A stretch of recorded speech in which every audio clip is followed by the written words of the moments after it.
Cercueil magique et richesse. Dans un village reculé au cœur de l'Afrique, une rumeur circule. Une femme, belle et énigmatique, nommée Nzinga, semble s'enrichir de façon inexplicable. Son immense maison en bois précieux et son terrain fertile font jalouser les villageois. Mais ce qui intrigue le plus, c'est qu'elle refuse catégoriquement qu'on l'approche de nuit. Des jeunes curieux murmurent que de la lumière étrange émane de sa maison après minuit. Nzinga a une jeune sœur, Acha, qui l'interroge un soir, inquiète de ces rumeurs.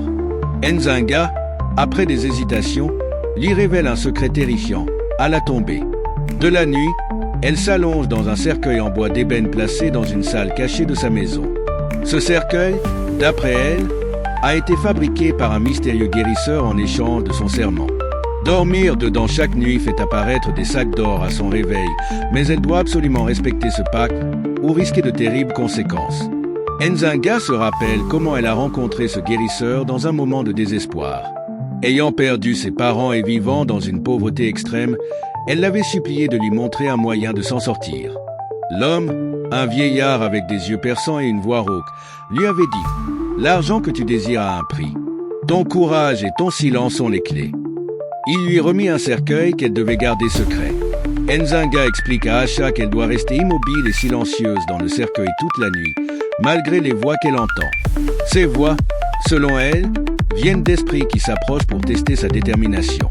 La moindre parole ou la moindre sortie pourrait briser l'enchantement et attirer des forces sombres. Un groupe de jeunes décide d'espionner Nzinga. Une nuit, ils pénètrent en cachette dans sa maison et trouvent la salle secrète.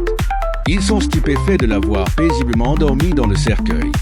Pris de panique, l'un d'eux trébuche, réveillant Nzinga. Mais elle ne bouge pas. Les jeunes s'enfuient, mais cette intrusion marque le début d'une série de malheurs dans le village. Depuis cette nuit-là, Nzinga commence à ressentir des faiblesses. Les sacs d'or deviennent plus petits, et les esprits qui chuchotent deviennent plus agressifs. Le guérisseur lui apparaît en rêve, la prévenant que le pacte est compromis.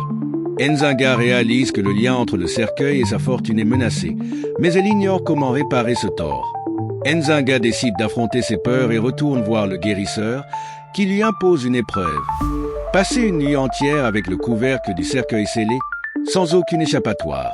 Pendant cette nuit, Nzinga entend des voix plus fortes que jamais, l'accusant de son avidité et de ses choix.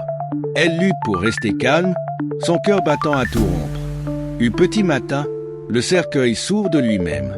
Nzinga découvre qu'elle doit choisir, abandonner la richesse et redevenir une villageoise ordinaire, ou garder le cercueil et s'y enfermer à jamais. Devenant elle-même l'un des esprits qui chuchotent, Nzinga revient au village, ayant choisi de renoncer à sa richesse. Elle met en garde ses voisins contre les raccourcis et les pactes mystérieux. Sa maison et ses possessions disparaissent progressivement, comme si elles n'avaient jamais existé. Mais Nzinga, libérée, retrouve une vie simple et paisible auprès de sa sœur. Likez, commentez et abonnez-vous pour plus d'histoires.